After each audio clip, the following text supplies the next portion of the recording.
চলো আজকে আমরা দেখে নেব CO3 এর কিছু প্রবলেম। দেখো প্রথম প্রবলেম আমরা আলোচনা করব, বলছে two generators each rated at 200 megawatt and 300 megawatt.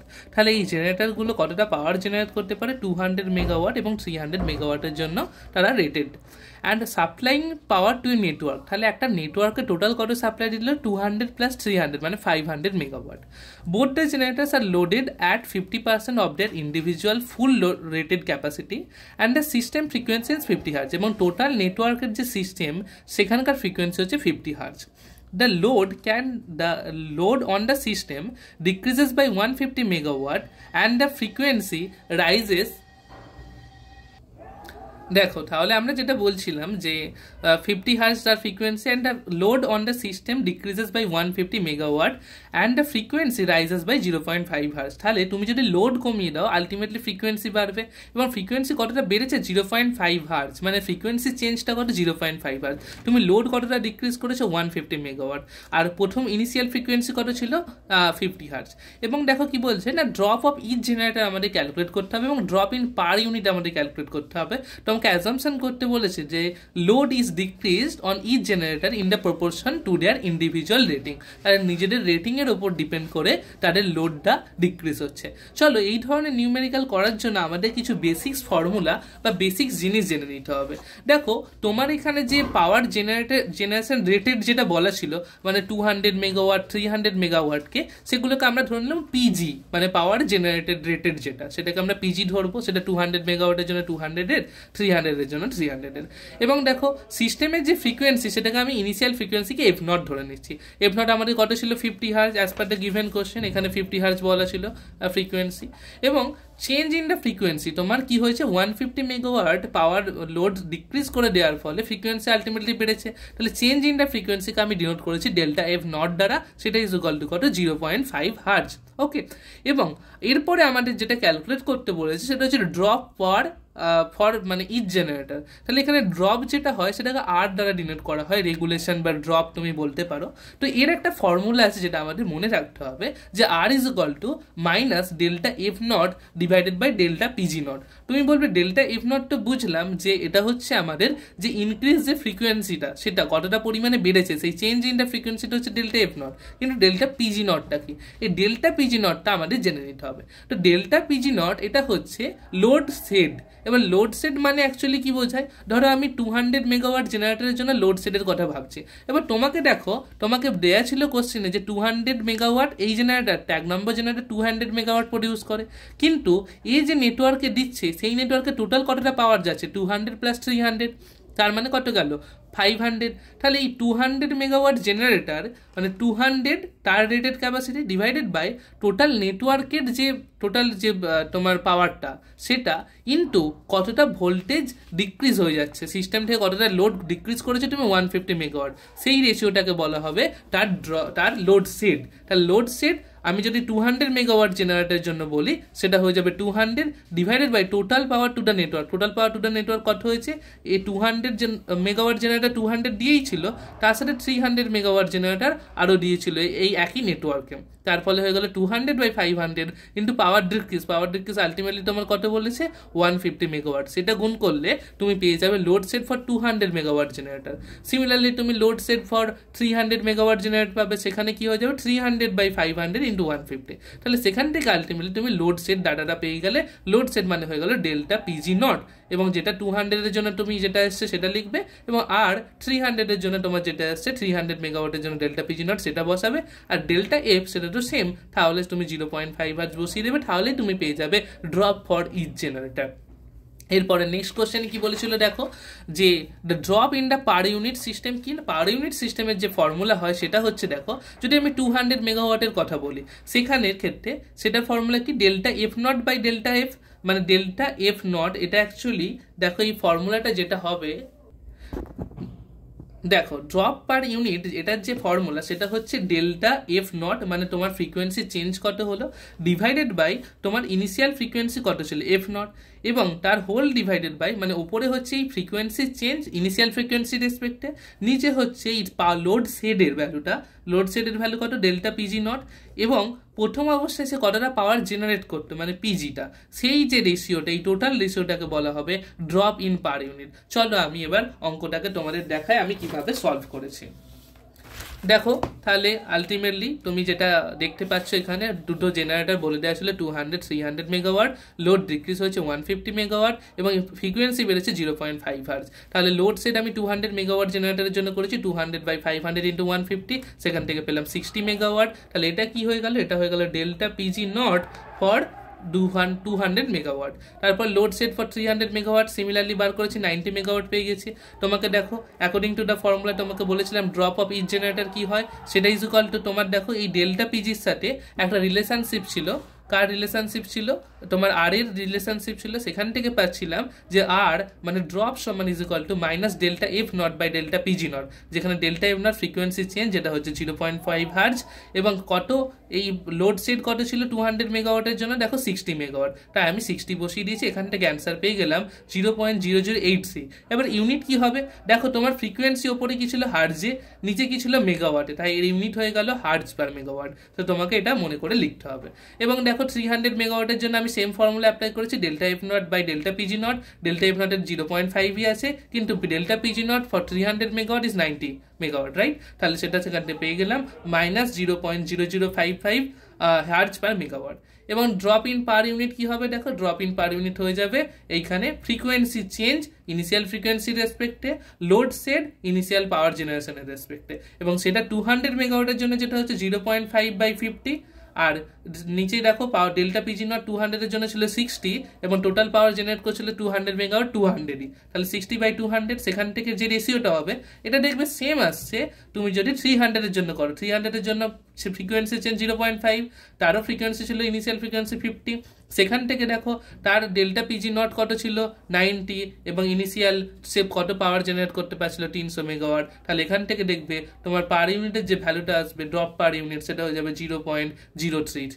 চলো আশা করছি তাহলে এই ভিডিওটা তোমরা বুঝতে পারলে।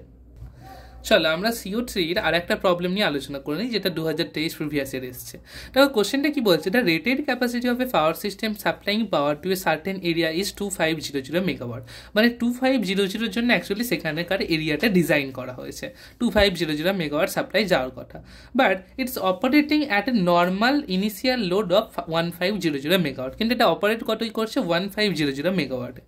দ্য ইনার্সিয়া কনস্ট্যান্ট হচ্ছে 4, এই ইনার্সিয়া কনস্ট্যান্টকে আমরা ক্যাপিটাল এইচ দ্বারা ডিনোট করে থাকি, and the generator supplying power to the area have a regulation of 2.0 hertz per unit, PU মানে per unit, megawatt per unit megawatt, okay. Determine the initial area load frequency dependence parameter and its value per unit of rated area capacity।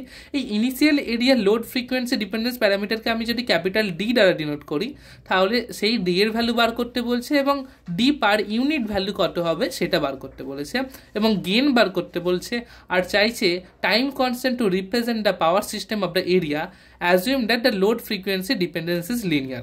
আচ্ছা চলো আমরা এই অঙ্কের জন্য যে প্রয়োজনীয় formula আছে সেগুলো আমরা জেনে নিই।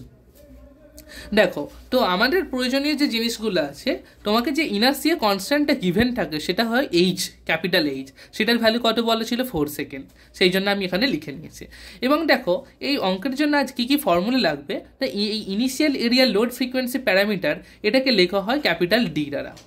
এইটা ইজ ইকুয়াল টু কি হয় delta PD by delta F, যেখানে তুমি বলবে ডেল্টা পিডি কি না নর্মাল ইনিশিয়াল লোড, মানে কতটা পাওয়ার তুমি লোড মানে কি এখানে পাওয়ারের রেসপেক্টে বোঝাচ্ছে, ডেল্টা পিডি মানে তোমার ডিজাইন করাটা ছিল 2500 মেগাওয়াটের জন্য, কিন্তু নর্মাল ইনিশিয়াল লোড কতটা আছে 1500 মেগাওয়াট, এই ডেল্টা পিডি সেটার মানে এই 1500 মেগাওয়াট মানে নর্মাল ইনিশিয়াল লোড বা যেটা পাওয়ারের রেসপেক্টে সেটা তোমাকে বোঝাচ্ছে। এবং ডেল্টা এফ কি না ডেল্টা এফ হচ্ছে ফ্রিকোয়েন্সি অফ দ্য সিস্টেম, এখানে এটা হচ্ছে ডি বার করার ফর্মুলা, যেখানে ডি হচ্ছে ইনিশিয়াল এরিয়া লোড ফ্রিকোয়েন্সি একটা প্যারামিটার। এবং ডি পার ইউনিট বার করার জন্য আমরা কি করব, ডি সেটাকে যদি আমি ডি ড্যাশ ধরি সেটা হয়ে যাবে ডি, এই যে ডি এর ভ্যালুটা পাবো divided by rated area capacity, সেখানে একটা রেটেড এরিয়া ক্যাপাসিটি বলা ছিল সেইটা আমরা ডিভাইড করে দেবো, তাহলে এখানে ডি পার ইউনিট মানে এই যে প্যারামিটার যেটা চাইছিল সেটা পার ইউনিট সিস্টেমে কত হবে সেটা আমরা পেয়ে যাব। এবং দেখো আর চেয়েছিল গেনকে লেখা হয় কেপিএস দ্বারা, সেটা সমান হয়ে যায় 1/d ডি ড্যাশ মানে কি ডি এর যে পার ইউনিট ভ্যালুটা তুমি পেয়েছো সেটাই হয়ে যাবে, এবং time constant TPS is equal two হয়ে যায় 2h/d f নট, যেখানে h হচ্ছে তোমার ইনার্সিয়া কনস্ট্যান্ট, ডি ড্যাশ হচ্ছে এই পার ইউনিট ডি এর ভ্যালু, এবং এফ নট হচ্ছে তোমার যে গ্রিডের ফ্রিকোয়েন্সি, যেটা তোমার এখানে বলে দেওয়া আছে 50 হার্জ না কত, দেখো তোমার ফ্রিকোয়েন্সি বলে দেওয়া আছে। চলো এই অঙ্কটা আমরা কিভাবে সলভ করেছি সেটা দেখে নিই। চলো দেখো আমরা দেখে নিই। দেখো কোশ্চেনটা এখানে অ্যাজাম্পশন করতে বলেছিল যে অ্যাজাম্পশনটা কি বলেছে, load frequency dependence is linear, তাহলে লিনিয়ার লোড ফ্রিকোয়েন্সি ডিপেন্ডেন্স তার মানে কি, যে অ্যাজাম্পশন থেকে আমরা বলতে পারি যে 1% চেঞ্জ ইন দ্য ফ্রিকোয়েন্সির যদি 1% চেঞ্জ হয় তাহলে ইনিশিয়াল লোডটাও অলসো ইনক্রিজ হবে 1%, ওই যে লিনিয়ার সম্পর্ক তার মাধ্যমে এটা আমরা বলতে পারছি। এবং দেখো আমরা সলিউশনটা করছি, বলছি এটা initial area load frequency dependence parameter, সেটা তোমাদের বলেছিলাম ক্যাপিটাল ডি দ্বারা আমরা লিখি, সেটা সমান delta PD by delta F, এবং ডেল্টা পিডি ছিল তোমার এই যে নর্মাল ইনিশিয়াল এরিয়াটা, নর্মাল ইনিশিয়াল লোডটা, naught area, normal initial load, এবং সেটা কত ছিল দেখো এই কোশ্চেনের জন্য 1500 মেগাওয়াট, তাই আমি এখানে 1500 ভ্যালু বসিয়েছি। এবং ডেল্টা এফ হচ্ছে যেটা আমার সিস্টেমের ফ্রিকোয়েন্সি, যেটা জেনারেলি 50 হার্জ হয়, তাই আমি 50 হার্জ অ্যাজাম্পশন করে নিয়েছি, অথবা কোশ্চেনে দেওয়া থাকলে সেটা 50 হার্জ রেখে নাও ফ্রিকোয়েন্সিটা, তাহলে ডিভাইড করলাম, এখান থেকে পেয়ে গেলাম দেখো 30। এবার ডি এর ইউনিট কি হবে, দেখো আমি ওপরে লিখেছি পাওয়ার, নিচে লিখেছি ফ্রিকোয়েন্সি, তাহলে হয়ে গেল মেগাওয়াট পার হার্জ, যেহেতু আমি এই 1500টা মেগাওয়াটে ছিল। এবার দেখো রেটেড এরিয়া ক্যাপাসিটি তোমার বলে দেওয়া ছিল 2500 মেগাওয়াট, এই সার্টেন এরিয়াতে মানে এতর জন্য ডিজাইন করা ছিল, তাহলে এই ডি এর ভ্যালুকে যদি আমি রেটেড এরিয়া ক্যাপাসিটি দিয়ে ডিভাইড করি তাহলে কিন্তু পেয়ে যাব ডি ড্যাশ, যেটা হচ্ছে পার ইউনিট আমাদের এই প্যারামিটারের ভ্যালু। তাহলে D dash is equal to কি পেয়ে যাবো, দেখো এখানে যদি আমি ডি ড্যাশ বলি সেটা সমান হয়ে যাবে এই যে ডি এর ভ্যালু কত এসছে 30 ডিভাইডেড বাই 2500 মেগাওয়াট, যেটা হচ্ছে রেটেড এরিয়া ক্যাপাসিটি, এখান থেকে পেয়ে গেলাম 0.012 পার ইউনিট, এবং সেটা কি হলো মেগাওয়াট বাই মেগাওয়াট হার্জ, তাহলে এটা হচ্ছে পার ইউনিটের জন্য মেগাওয়াট হার্জে কতটা আমি ডি ড্যাশ পেলাম সেটা। এবার দেখো গেন সমান তোমাকে বলেছিলাম কেপিএস ইজ ইকুয়াল টু কি হয় 1/d ড্যাশ, অ্যাকচুয়ালি মানে এই পার ইউনিটের যে ডি এর ভ্যালুটা সেটা, তাহলে পার ইউনিট ডি এর ভ্যালু কত পেয়েছে 0.012, সেটা আমি বসালাম। এবার এর ইউনিট কি হবে, দেখো এই পার ইউনিট মেগাওয়াট হার্জ, এটার উল্টো ইউনিট হবে কেপিএস এর, কারণ কেপিএস ইজ ইকুয়াল টু কি ছিল 1/d ড্যাশ, তাহলে এখান থেকে দেখো ইউনিট হয়ে গেল হার্জ পার ইউনিট মেগাওয়াট, এটা হয়ে গেল কেপিএস এর ইউনিট মানে গেনের ইউনিট। আর লাস্ট ফর্মুলা বেসড অঙ্ক, যেখানে টিপিএস টাইম কনস্ট্যান্ট সমান ছিল 2 × h divided by D × f naught, 2h এর মানে কি, h মানে হচ্ছে ইনার্সিয়া কনস্ট্যান্ট, যেটা তোমার কোশ্চেন দেখো আমি তোমাকে প্রথমেই নোট ডাউন করেছিলাম যে ইনার্সিয়া কনস্ট্যান্ট এখানে হচ্ছে 4, তাহলে ইনার্সিয়া কনস্ট্যান্ট 4 সেকেন্ড, আমি বসিয়ে দিলাম 2 × 4 ডিভাইডেড বাই ডি এর ভ্যালু মানে হচ্ছে পার ইউনিট ডি, অ্যাকচুয়ালি এটা অ্যাকচুয়ালি ডি ড্যাশ বলতে পারো তুমি, সেটার ভ্যালু কত 0.012 এবং 50, তাহলে এখানে টাইম কনস্ট্যান্ট মানে সেকেন্ডে হবে অ্যান্সার। তুমি দেখো 50 কেন, 50 হচ্ছে frequency of the system, total নেটওয়ার্কের সিস্টেম কত হয় 50 হার্জে থাকে আমাদের ইন্ডিয়ান ফ্রিকোয়েন্সি, তাই এখানে অ্যান্সার হয়ে গেল 13.33 সেকেন্ড আমার টোটাল টাইম কনস্ট্যান্টের ভ্যালু। তাহলে আশা করছি এই ফর্মুলা বেস অঙ্কটা তোমরা বুঝতে পেরেছো, এবং এই ফর্মুলাগুলো যেভাবে রিলেটেড সেটার জন্য আমাদের একটা থিওরি ক্লাস আলোচনা করা উচিত, তোমাদের যদি দরকার পড়ে তোমরা অবশ্যই কমেন্টে জানিও। দেখো তোমাদের আর একটা প্রশ্ন করিয়ে দিই, বলছে দ্য পাওয়ার সিস্টেম শোন ইন দ্য ফিগার, এখানে একটা পাওয়ার সিস্টেমের এখানে একটা সার্কিট বলে দিয়েছে, যেখানে জেনারেটর, ট্রান্সফরমার বা জেনারেটিং স্টেশন থেকে তারপর ট্রান্সফরমার আছে, সেখান থেকে তোমাদের ট্রান্সমিশন লাইনটা টোটালটা শো করেছে, ট্রান্সফরমার আছে, জেনারেটর আছে, তো সেগুলো সেখানে শো করেছে, এবং প্রত্যেকটার এমভিএ ভ্যালু, কেভি ভ্যালু, এবং তাদের যে XG1 মানে এক্সের ভ্যালুটা মানে তোমার ইন্ডাকটেন্স বলো বা যাই যেরকম যে ইম্পিডেন্সগুলো ক্রিয়েট হয় সেগুলো এখানে বলে দেওয়া আছে। তো এই অঙ্কটা পার্টিকুলারলি সলভ করার ক্ষেত্রে তোমাদের যেটুকু বেসিক নেসেসারি ফর্মুলাগুলো দরকার সেগুলো দেখো। তোমাকে যেটা করতে বলেছে যে প্রত্যেকটার পার ইউনিট ভ্যালু বার করতে হবে, বলছে এমভিএ বেস, একটা এমভিএ বেস ভ্যালু বলে দেওয়া আছে, এবং for the system and calculate the per unit values for generator as well as transformer as well as transmission line and load, মানে জেনারেটর আছে, ট্রান্সফর্মার আছে, ট্রান্সমিশন লাইন, আবার generator, আবার জেনারেটর, তারপর তোমার এখানে আবার ট্রান্সফর্মার, আবার জেনারেটর, এবং তারপর এই দু জায়গায় যে লোড আছে সেগুলোর পার ইউনিট ভ্যালু বার করতে হবে।